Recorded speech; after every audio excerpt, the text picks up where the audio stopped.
दर्द और तन्हाई से भरी हुई थी। जब से उसने होश संभाला था, उसने गांव वालों की नफरत के अलावा कुछ और नहीं देखा। हर दिन लोग उसे अजीब नजरों से देखते, बच्चे उससे दूर भागते और बड़े लोग उसके बारे में बुरी बातें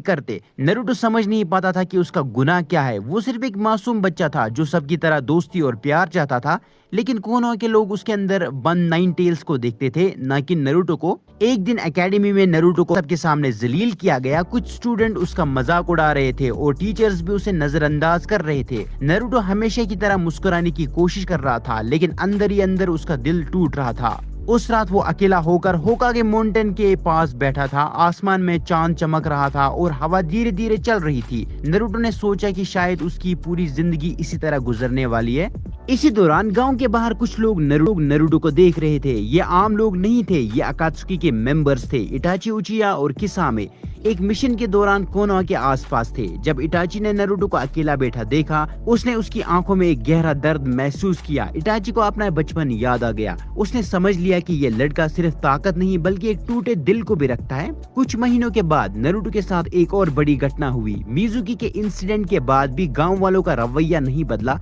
एक दिन कुछ नशीली हालत में लोगों ने नरूटो को गांव के एक कोने पर घेर लिया और उस पर इल्जाम लगाने लगे कि उसकी वजह से गांव में मुसीबत आती है। नरूटो ने पहली बार महसूस किया कि शायद कोनोहा कभी उसका घर नहीं था। उस रात नरूटो गांव छोड़कर निकल गया। न उसने किसी को बताया और ना ही पीछे मुड़कर देखा। उसके दिल में सिर्फ एक सवाल था, अगर कोनोहा मुझे नहीं चाहता तो मैं यहाँ रुक के क्या करूँगा। कई दिन जंगलों में भटकने के बाद नरूटो की मुलाकात कुछ अजीब लोगों से हुई। काले चोंगले, लाल बादलों वाले निशान और आंखों में खतरनाक ठंडक।